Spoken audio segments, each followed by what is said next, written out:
Okay, it says I'm live. So there we go. Going to be reviewing something that was requested by somebody. They wanted my opinion on this, and this was something I was going to get to anyway eventually, so might as well do it. It's 2:15 a.m. in the morning. Why not? So we're going to be looking at Johnnie Walker Red Label blended Scotch whiskey. There you go. I do have some cheat notes on this shit. Very, very little, but some. 40% ABV, 80 proof, of course. This is a mass marketed whiskey. They claim it's the best selling whiskey, Scotch whiskey in the world. Might be true. I cannot confirm or deny that. So there we go. $16.99 for a 375 milliliter bottle in the NSLC. 750 milliliter is $29.99. So very well priced. This is their bottom, quote unquote, bottom shelf whiskey. This is their entry level, super well priced. And man, after this, do their whiskeys like fucking, the price just goes right through the fucking roof. So there you go. So John Walker was a grocer. He did some whiskey bottling, kind of whatever you ordered, he kind of, made whiskeys for order kind of thing. He wasn't really so big in the actual business as far as Johnnie Walker goes. More or less, they just sort of took the name from him, from what I've gathered by my research. It's not until like 1909 when Alexander Walker is kind of like running the business. His son, George Walker, died in 1957, and Alexander Walker took over the business and kind of established what we know as Johnnie Walker today. Before this, the sort of brand is sort of existed as Walker's Special Old Highland Red Label. So that was the whiskey before it became Johnnie Walker Red Label. Currently owned by Diageo. I don't know when they bought it up. Who cares, really? But yeah, this is their entry level, but at the same time, kind of the whiskey they're known for. And of course, it's a blend. Can't give you an age statement on this. I mean, Johnnie Walker Black, they tell you that everything's at least 12 years old, I think, something along those lines. But here it could be anything from 3 to, given what it sort of tastes like, maybe 8 to 10, something like that. It changes with every batch, kind of like they're constantly blending. They're constantly getting malts from different places. It's not something where it's just like necessarily, oh, we always have this and we always have that, and that's how we always make Johnnie Walker. That's not how it's done. It's always sort of like a game where you always have to like source whiskeys from different places to blend your whiskey together, So that's what they do. And I mean, if it's any good, it doesn't necessarily matter what the age statement is. As long as it's not raw fucking rot gut shit, who gives a fuck, really? So looking at it, amber color doesn't look like it doesn't, it looks like whiskey kind of thing. I'm sure there's probably some colorization going on here to keep the things consistent. So we'll go right to the aroma here.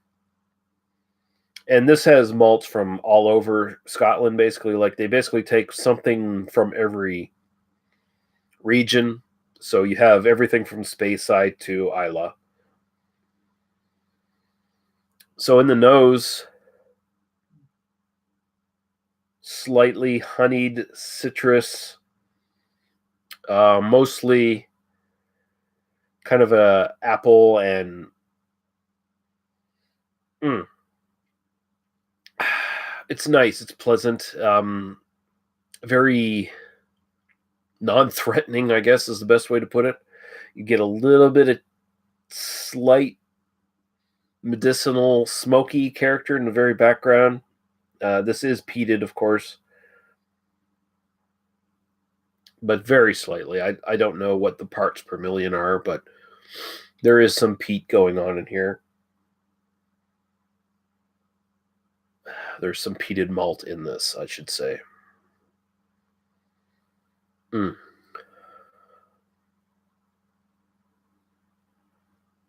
Yeah, if you draw on it long enough, sort of that the more medicinal peat kind of thing comes out, but it's very much mixed in with the other malts here. The sort of space side fruitiness kind of like stops it from jumping out. It mixes very well. It's very well blended. Like this is, they know their shit. They know what they're fucking doing at this point. I mean, Johnnie Walker Red's not going to make a shitty blend as far as, I mean, if they do, they've really fucked up kind of thing.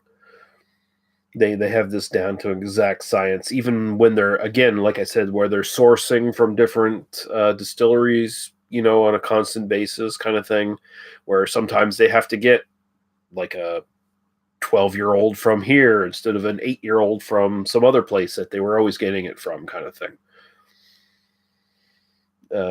The people in the lab, and that's how Scotch whiskey is done these days. People in labs doing test samples and blending and putting this stuff together to get this artisanal product out to people, kind of thing. You know, like that. That's how it's done, and they know their shit. So yeah, it smells very good, very inviting. This product is designed to be user friendly. It's designed to be attractive to anyone entry level coming into whiskey. So there's no big nose here that's going to like scare anybody off. It's very inviting, very nice, very subtle, and we'll go right to the taste. Cheers.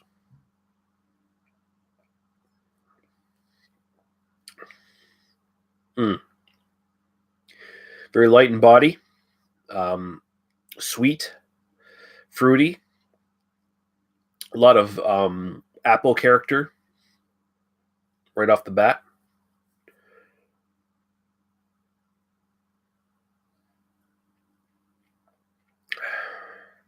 You're not getting any alcohol burn at all. It's just not something that happens with Johnnie Walker Red Label.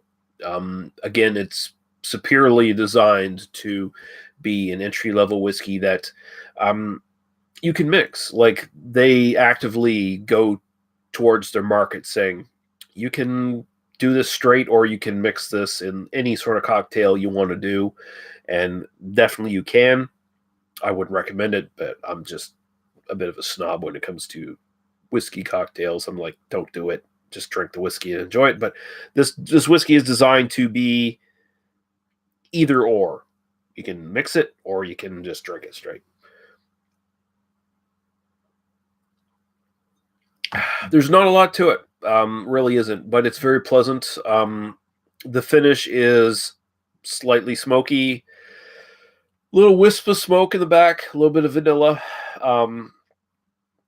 Not a massive wood character. Wouldn't expect it too much. I think most of the whiskeys blended into this are not near three year old. You're probably talking 7 to 10, maybe something along those lines. Because even though they're young, you're not really getting the youthfulness in the actual drink. There's no harshness or anything like that. It doesn't taste necessarily immature. It's very well blended. It's just not complex or all that interesting. But I mean, that's the way it's designed. So you can't really use that as a criticism for this whiskey necessarily, because if it's designed to be a sort of user-friendly kind of whiskey that you can mix if you so desire, can you really knock it points-wise for being that? It is what it is. I can definitely knock it points for my overall enjoyment, of course. But as a budget blend, this is top of the heap kind of stuff. It's perfectly acceptable, and I mean, if you're going to grade it on that sort of way, I mean, it's an A plus all the way. It's definitely a great blended budget whiskey. It's not interesting necessarily. There's definitely other ones out there on the same shelf, that would be comparable to this, that are way better, more complex, more interesting, like Ballantines or something along those lines, or White McKay.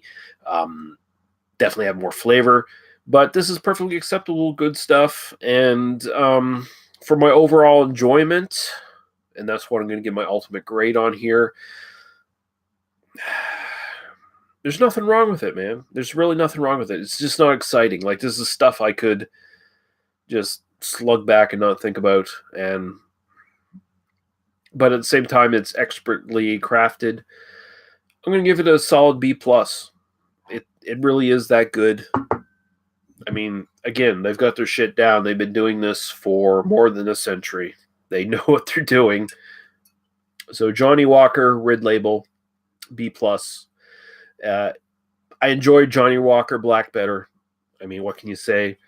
That's just the one with more meat to the bone. But this ain't no thing to fucking throw shade at.